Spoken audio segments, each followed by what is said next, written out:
Hi friends, welcome to PSC rank hunter. ഇന്നത്തെ വീഡിയോയിൽ നമ്മൾ ഡിസ്കസ് ചെയ്യുന്നത് LGS എക്സാമിന് മുൻ വർഷങ്ങളിൽ ചോദിച്ച ഏതാനും മാത്സിൽ നിന്നുള്ള ഏതാനും ക്വസ്റ്റ്യൻസ് ആണ്. അപ്പോൾ ഇന്നത്തെ വീഡിയോയിൽ വിവിധ തരം ക്വസ്റ്റ്യൻസ്, വിവിധ ഭാഗങ്ങളിൽ നിന്നും വന്ന ക്വസ്റ്റ്യൻസ് ആണ് ഡിസ്കസ് ചെയ്യുന്നത്. അപ്പോൾ എല്ലാവരും വീഡിയോ മുഴുവനായിട്ടും കാണുക. എന്നിട്ട് വീഡിയോ ഇഷ്ടപ്പെട്ടാൽ ലൈക്ക് ചെയ്യുകയും ചാനൽ സബ്സ്ക്രൈബ് ചെയ്യുകയും ചെയ്യുക. അപ്പോൾ നമുക്ക് ചോദ്യങ്ങളിലേക്ക് പോകാം. ഒന്നാമത്തെ ചോദ്യം, ഒരു അതിവർഷത്തിൽ ഫെബ്രുവരി 1 വ്യാഴാഴ്ച ആയാൽ മാർച്ച് 2 ഏത് ദിവസമായിരിക്കും എന്നാണ് ചോദിച്ചത്. അപ്പം വർഷം എന്നത് അതിവർഷമാണ്. അതിവർഷത്തിന്റെ പ്രത്യേകത എന്താണ്? അതിവർഷം എന്നാൽ ആ വർഷത്തിൽ ഫെബ്രുവരി മാസത്തിൽ എത്ര ദിവസം ഉണ്ടാവും? 29 ദിവസം ഉണ്ടാകും. അതിവർഷത്തിൽ ഫെബ്രുവരി മാസം എത്ര ഡേ ഉണ്ടാവുക? 29 ദിവസങ്ങളാണ് ഉണ്ടാവുക. അപ്പോൾ ക്വസ്റ്റ്യനിൽ പറഞ്ഞത് ഫെബ്രുവരി 1 വ്യാഴാഴ്ചയാണ്. അപ്പൊ മാർച്ച് 2 ഏത് ദിവസമായിരിക്കും? ദിവസങ്ങൾ ഇങ്ങനെ എണ്ണി നോക്കി കണ്ടുപിടിക്കാൻ കുറെ സമയം എടുക്കും. നമുക്ക് പെട്ടെന്ന് ഉത്തരം കിട്ടിയല്ലേ വേണ്ടത്. അപ്പൊ എങ്ങനെ ഇതിന് പെട്ടെന്ന് ഉത്തരം കണ്ടുപിടിക്കാന്ന് നോക്കാം. ഫെബ്രുവരി 1 എന്നത് വ്യാഴാഴ്ച. ഫെബ്രുവരി 1 വ്യാഴാഴ്ച. കാണാൻ പറഞ്ഞത് എന്താണ്? മാർച്ച് 2 ആണ്.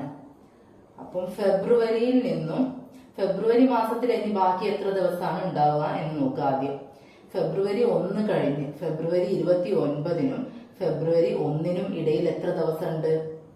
ഫെബ്രുവരി ടോട്ടലി 29 ദിവസമാണ് ഉണ്ടാവുക.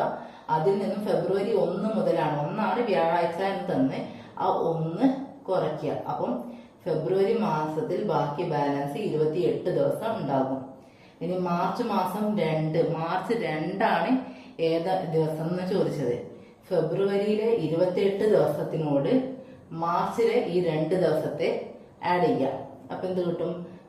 28 + 2 ടോട്ടല് 30 ദിവസം കഴിഞ്ഞിട്ടുള്ള ദിവസം ഏതാണെന്ന്, 30ാമത്തെ ദിവസം ഏതാണെന്നാണ് നമ്മോട് ചോദിച്ചത്.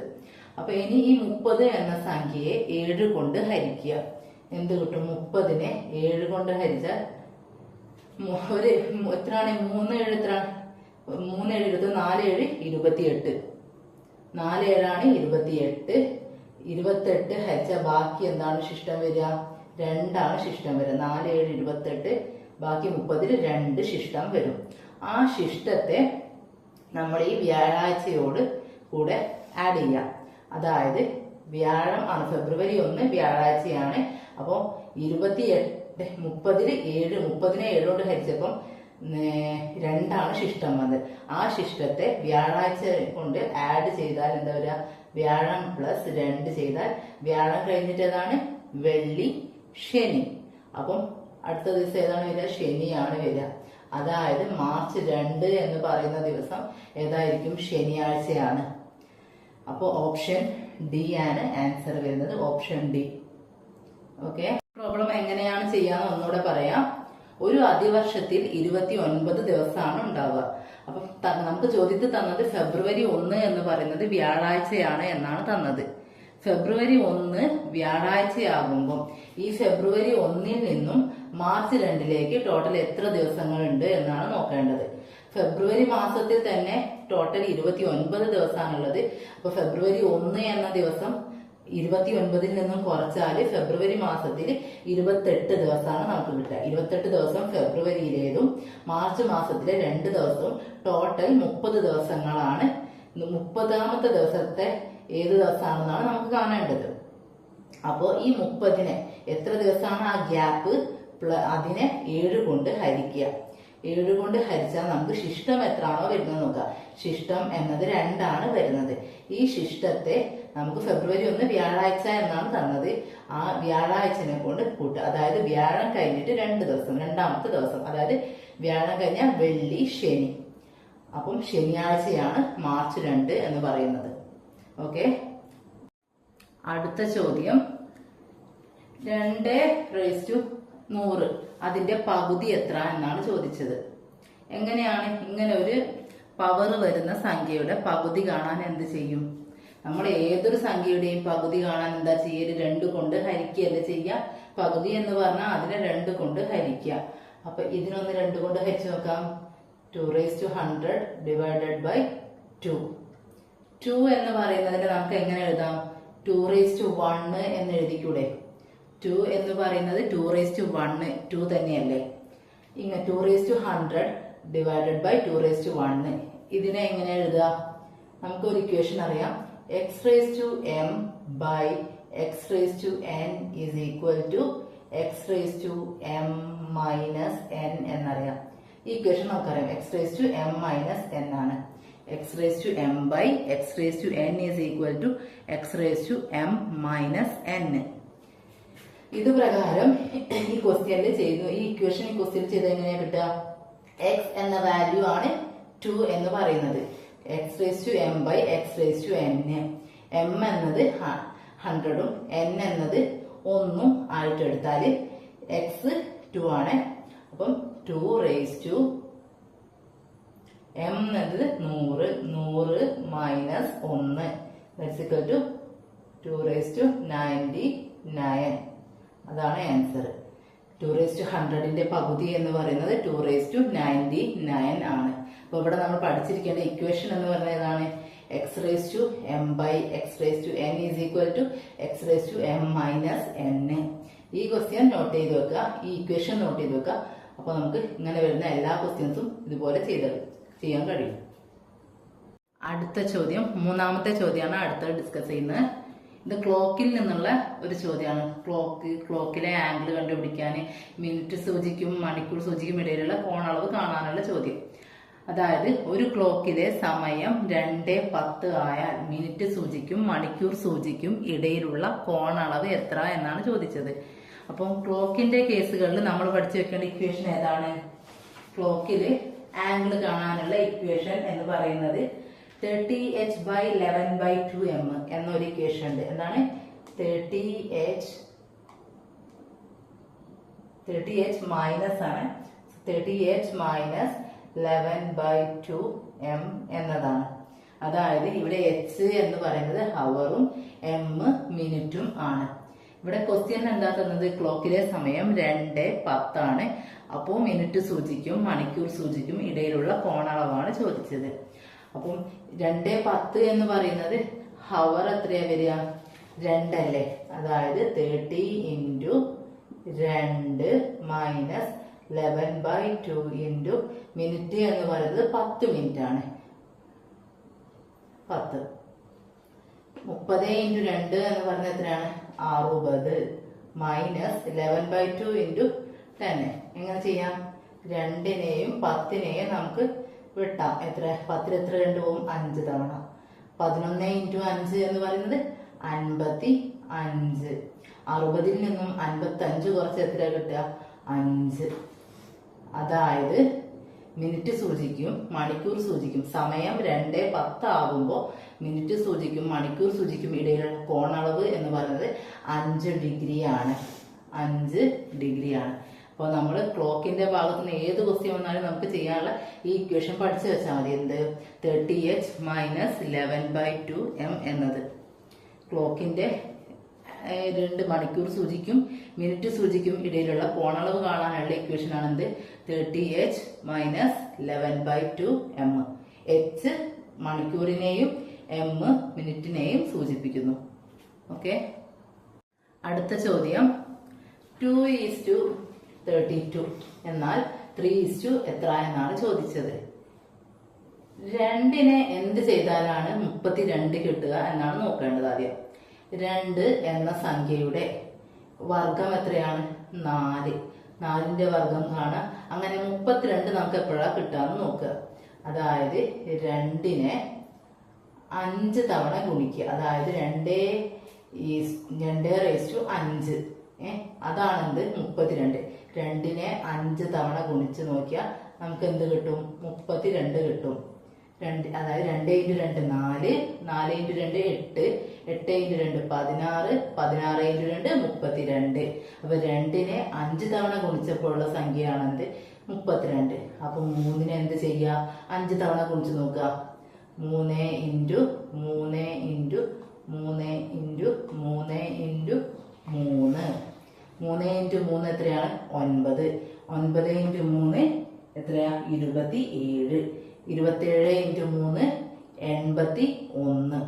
81 ഇൻറ്റു 3 എത്രയാണ്? 81 ഇൻറ്റു 3 എന്ന് പറയുന്നത് 243 അല്ലേ? 81 ഇൻറ്റു 3 243 ആണ്. അതായത് 3⁵5 എന്ന് പറയുന്നത് 243 ആണ്. അപ്പൊ നമ്മുടെ 3:2 എന്ന് പറയുന്നത് എത്ര വരിക? അവിടെ ആൻസർ 243 ആണ് ആൻസർ വരിക. 2:32 ആയാൽ 3:243 ആണ് ആൻസർ വരിക. ഓക്കെ,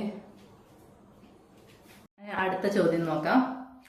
എക്സിന്റെ 2/3 ആയാൽ 2x + 1ന്റെ വില കാണാനാണ് പറഞ്ഞത്.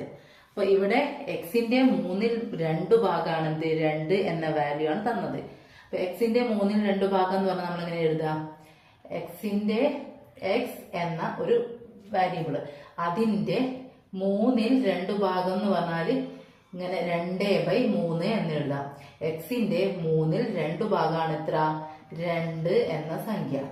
അപ്പോ നമ്മൾ 2x + 1 കാണണം. അപ്പൊ ഈ എക്സിന്റെ വാല്യൂ ആദ്യം ഈ ഇക്വേഷനും കാണാം.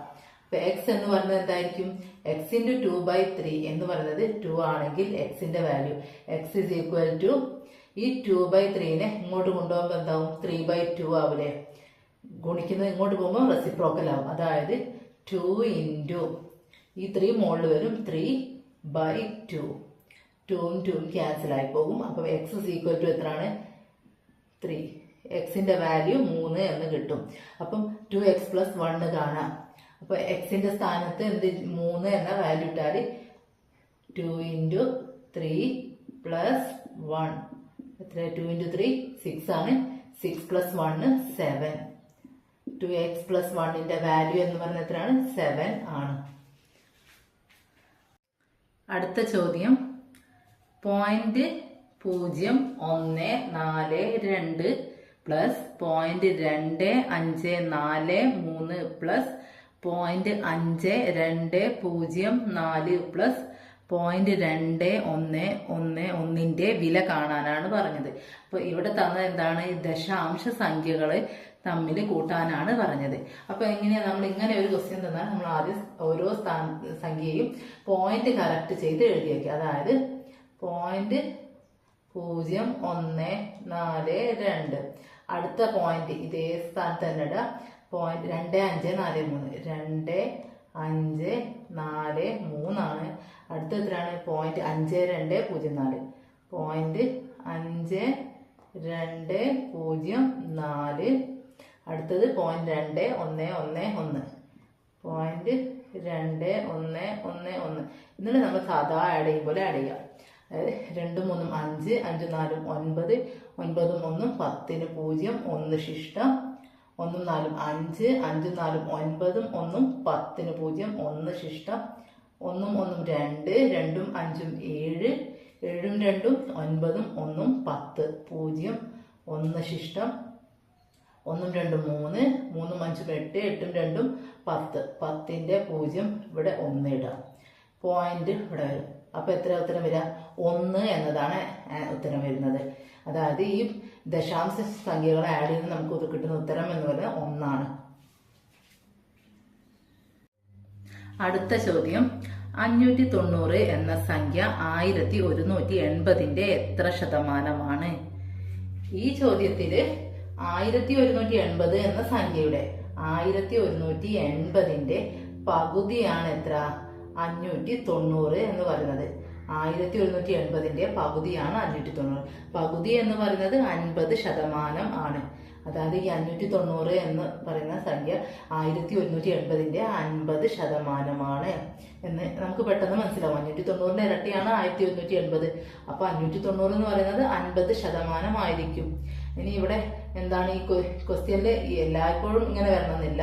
ശതമാനമുള്ള കേസിൽ നമുക്ക് ഒരു ഇക്വേഷനിലൂടെ എങ്ങനെ കണ്ടുപിടിക്കാന്ന് വെച്ചാല് 1180 എന്ന സംഖ്യയുടെ എത്രയോ ഒരു ശതമാനം x% എന്ത് 590 എന്നെടുക്കുക. അതായത് 1180നെ അതിന്റെ ശതമാനം കാണാനാണ് x/100. എത്ര ഈ എക്സിന്റെ വാല്യൂ ആണ് നമ്മൾ കണ്ടത്. 590 ആണ് ഈ x% എന്നത്. അപ്പൊ ഈ എക്സിന്റെ വാല്യൂ കണ്ടുപിടിക്കാന് 1180 into X by 100 is equal to 590. ഈ എക്സിന്റെ വാല്യൂ കണ്ടുപിടിക്കാൻ എക്സിനെ അവിടെ വയ്ക്കുക. എന്നിട്ട് 1180ഉം 100നെയും സമത്തിന്റെ അപ്പുറത്തേക്ക് കൊണ്ടുപോകുമ്പോൾ എന്താവും? 100 ഇവിടെ ഹരിക്കേണ്ടത് ഇങ്ങോട്ട് കൊണ്ടുപോകുമ്പോൾ ഗുണനം ആകും. ഹരണം ഇങ്ങോട്ട് പോകുമ്പോൾ സമത്തിന്റെ അപ്പുറത്തേക്ക് പോകുമ്പോൾ ഗുണനം ആകും. അതായത് 590 ഇൻറ്റു 100 ബൈ ഈ ഗുണനം സമത്തിന്റെ അപ്പുറത്തേക്ക് വരുമ്പം ഹരണം ആകും. അതായത് 1180. പൂജ്യവും പൂജ്യവും ക്യാൻസൽ ചെയ്യാം. 118 എന്നതിൽ 2 എത്ര തവണ പോകും നോക്കാം.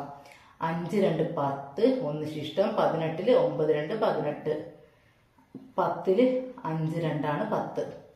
59ഉം 590ഉം വെട്ടിയാൽ 10 എന്ന് കിട്ടും. 59 ഒരു തവണ, 590ൽ 10 തവണയാണ് 59 പോവുക. അപ്പോൾ അവസാനം 10 ഇൻറ്റു 5 എന്ന് പറഞ്ഞാൽ എത്ര? 50% തന്നെയാണ്. അപ്പൊ ഇങ്ങനെയുള്ള ക്വസ്റ്റ്യന് ഇതിപ്പോ പകുതി അല്ലെങ്കിൽ നമുക്ക് ഈ രീതിയിലും ചെയ്യാം. ഓക്കെ, അടുത്ത ചോദ്യം 72, 192, 360 എന്നീ സംഖ്യകളെ പൂർണ്ണമായി ഹരിക്കാൻ പറ്റുന്ന ഏറ്റവും വലിയ സംഖ്യ. ഇവിടെ ഏറ്റവും വലിയ സംഖ്യയാണ് കാണാൻ പറഞ്ഞത്. അതായത് 72, 192, 360 ഈ സംഖ്യകളെ പൂർണ്ണമായിട്ട് ഹരിക്കാൻ പറ്റുന്ന ഏറ്റവും വലിയ സംഖ്യ കാണാനാണ് പറഞ്ഞത്. ഏറ്റവും വലിയ സംഖ്യ കാണാൻ പറഞ്ഞാൽ നമ്മൾ എന്താ കാണേണ്ടത്? HCF ആണ് കാണേണ്ടത്. ഏറ്റവും വലിയ സംഖ്യ കാണാൻ പറഞ്ഞ HCF ആണ് കാണേണ്ടത്. അതായത് 72, 192, 360 എന്നീ സംഖ്യകളുടെ HCF കാണണം. HCF കാണാൻ ഇതിൽ 3 എണ്ണത്തിലും പൊതുവായിട്ട് പോകുന്ന സംഖ്യ എടുക്കുക. അതായത് 2 കൊണ്ട് ഹരിക്കാം. 2 കൊണ്ട് കിടക്കുകയും ചെയ്ത് നോക്കാം. 72 എത്ര തവണയാ പോവാ? 7ൽ 3 2 6ആണ്. 1 ശിഷ്ടം. 12ൽ 6 2 12. 1ൽ 2 പോലെ 19ൽ 9 2 18. 1 ശിഷ്ടം. 12ൽ 6 2 12. 3ൽ ഒരു തവണ. 16ൽ എത്ര തവണ? 8 2 16 0. അടുത്തത് ഇത് 3 എണ്ണത്തിലും 2 ഇനിയും പോവും. 2 പോകും. അപ്പോൾ അടുത്ത ചെയ്ത് നോക്കാം. 36ൽ 3ൽ ഒരു തവണ. 16ൽ 8 2 16. 96ൽ 4 2 8. 1 ഇഷ്ടം. 16ൽ 8 2 16. 18ൽ 9 2 18 0 ഇറക്കിയിടാം. അടുത്തത് ഇതിലും 2 പോകും. 18ൽ 9 2 18. 48ൽ 2ഉം 4ഉം 24 തവണ പോവും. 90ൽ 4 2 8. 5 2 10. 1 ശിഷ്ടം ഉണ്ടാവും. 10ൽ 5 തവണ പോവും. അടുത്തത് 9, 24, 45 എന്നീ സംഖ്യകളിൽ 3 എണ്ണത്തിലും പൊതുവായിട്ട് പോകുന്ന ഏതാന്ന് വെച്ചാൽ 3 എന്ന സംഖ്യ പോകും. 3 പോകും. 9ൽ എത്ര തവണ 3 പോവും? 3 തവണയാണ് 9ൽ 3 പോവുക. 3 തവണ. 24ൽ 8 3 എത്രയാണ്? 24. 45ൽ ഒരു 3 3. 5ൽ 15ൽ എത്രയാണ്? 5 3 15. ഇനി ഇതിൽ 3 8 15 എന്നീ സംഖ്യകൾ 3ലും പൊതുവായിട്ട് പോകുന്ന ഒരു ഘടകം ഇല്ല. അതുകൊണ്ട് തന്നെ ഈ സംഖ്യകളെ ഗുണിക്കുക. അതായത് HCF കാണണമെങ്കിൽ 2 ഇൻറ്റു 2 ഇൻറ്റു 2 ഇൻറ്റു 3. 3 8 15 ഈ 3 സംഖ്യകളിലും പൊതുവായിട്ട് പോകുന്ന സംഖ്യ ഇല്ല. 3ലും 8 2 എന്ന സംഖ്യ 8ൽ പോകും. 3 എന്ന സംഖ്യ 3ലും 15ലും പോകും. പക്ഷെ 8 പോവില്ല. അപ്പൊ 3ലും പൊതുവായിട്ട് പോകണം HCF കാണാൻ. അതില്ലാത്തത് കൊണ്ട് ഈ സംഖ്യകളെ തമ്മിൽ ഗുണിക്കുക. അപ്പൊ 2 into 2 into 2 into 2 into 3. 2 into 2 4. 4 into 2 8. 8 into 3 എന്ന് പറഞ്ഞാൽ എത്ര? 24. അപ്പൊ HCF എന്ന് പറയുന്നത് എത്രയാണ്? 24 ആണ്. അപ്പോൾ 72, 192, 360 ഈ സംഖ്യകളെ പൂർണ്ണമായി ഹരിക്കാൻ പറ്റുന്ന ഏറ്റവും വലിയ സംഖ്യ എന്ന് പറയുന്നത് 24 ആണ്. ഓക്കെ, അടുത്ത ചോദ്യം നമ്മൾ ഡിസ്കസ് ചെയ്യുന്ന അവസാനത്തെ ചോദ്യമാണ്. 5 ലക്ഷം രൂപയുള്ള ഒരു കാറിന്റെ വില 30% വർദ്ധിപ്പിച്ച് 20% കുറച്ചു. വിലയിൽ വന്ന മാറ്റം എത്ര ശതമാനം എന്നാണ് ചോദിച്ചത്. അപ്പോൾ ഇവിടെ ശതമാനത്തിലുള്ള വ്യത്യാസമാണ് കാണാൻ പറഞ്ഞത്. അപ്പൊ എങ്ങനെയാ കാണാം?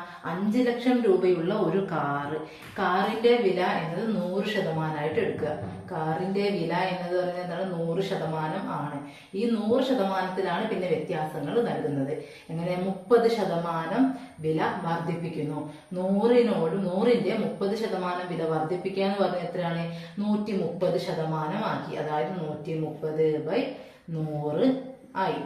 പിന്നെ എന്ത് ചെയ്തു മാറ്റം? 20% കുറച്ചു. 100ന്റെ 20% കുറയ്ക്കാന്ന് പറയുമ്പോൾ ബാക്കി എത്ര? 80% അല്ലേ? 80/100. ഇത് ചെയ്താൽ നമുക്ക് എന്താ കിട്ടുക? 100ഉം 100ഉം ക്യാൻസൽ ആവും. 0 0 പോയി 0 0 കിട്ടി. 13 × 8. 13 × 8 എന്ന് പറഞ്ഞ എത്ര? 3 × 8 24, 4 2 ശിഷ്ടം. 1 × 8 8, 8ഉം 2ഉം 10. 104% നമുക്ക് കിട്ടുക. അപ്പോൾ 100 എന്ന വില 104% ആണ് ആയത്. അപ്പോൾ എത്രയാണ് വ്യത്യാസം? ഈ ശതമാനത്തിൽ വന്ന മാറ്റം എന്ന് പറയുന്നത് 4% കൂടി. കാറിന്റെ വിലയിൽ എന്ത് കൂടി? 4% കൂടുകയാണ് ചെയ്തത്. 4% കൂടി. അതായത് 5 ലക്ഷം രൂപ. ഇവിടെ വാല്യൂവിന് ഒരു പ്രസക്തി ഇല്ല, അത് 100% എടുക്കുകയാണ് ചെയ്തത്. ഇനി വിലയിട്ട് ചെയ്യാം, പിന്നെ കുറെ സ്റ്റെപ്പ് വരും. ഇവിടെ നമ്മൾ എന്താ ചെയ്തത്? ഈ 5 ലക്ഷം എന്ന് പറയുന്നത് 100% എടുത്തു. എന്നിട്ട് അതിന് 30% വില വർദ്ധിപ്പിക്കുക എന്ന് പറഞ്ഞാൽ 100നോട് 30 കൂട്ടി. 130/100. 30% എന്ന് പറയുന്നത് 130/100. ഇനി 20% കുറയ്ക്കുക എന്ന് പറയുന്നേരം 100ന്നും 20% കുറച്ച്. 20 കുറച്ചാൽ 80. 80/100 ചെയ്തു. അപ്പൊ അത് ചെയ്യുമ്പോൾ നമുക്ക് 13 × 8 104 കിട്ടും. 100 എന്ന വില 104% ആവാന്ന് പറഞ്ഞാല് 4% വില കൂടുകയാണ് ചെയ്തത്. ഇവിടെ ഓപ്ഷനിൽ എങ്ങനെ വരും? 4% കൂടി, 4% കുറഞ്ഞു, 10% കൂടി, അങ്ങനെയാണ് ഓപ്ഷൻ വരിക. ഇവിടെ 100 എന്നത് 104 ആയത്. അപ്പം 4% വില കൂടി. ഓക്കെ. അപ്പോൾ ഇന്ന് നമ്മൾ LGS എക്സാമിനും അതുപോലെ തന്നെ നമ്മളെ LGS എക്സാം ഇനി നവംബർ ഡിസംബർ മാസങ്ങളിലായിട്ടാണ് LGS എക്സാം നടക്കുന്നത്. അതുപോലെ തന്നെ കേരള ബാങ്ക് OA എക്സാം വരുന്നുണ്ട്. അതുപോലെ LGS സിലബസ് അനുസരിച്ചുള്ള അതുപോലെ എക്സാമിനൊക്കെ വരുന്ന മുൻവർഷ ക്വസ്റ്റ്യൻസ് ആണ് ഇത്. LGSന്റെ പ്രീവിയസ് ക്വസ്റ്റ്യൻ ആണ്. 2019 നടന്ന ക്വസ്റ്റ്യൻസ് ആണ് നമ്മൾ ഇന്ന് ഡിസ്കസ് ചെയ്തത്. അപ്പോൾ ഇന്നിപ്പോൾ ഒരുപാട് ക്വസ്റ്റ്യൻ നമ്മൾ ഡിസ്കസ് ചെയ്തു. ഇനി അടുത്ത ക്ലാസ്സിലും ബാക്കി മുൻവർഷ ചോദ്യങ്ങളായിട്ട് നമുക്ക് മറ്റൊരു വീഡിയോയിൽ കാണാം. എല്ലാവരും ഇത് ചെയ്തു നോക്കുക, നല്ല രീതിയിൽ പഠിക്കുക. Okay, thank you.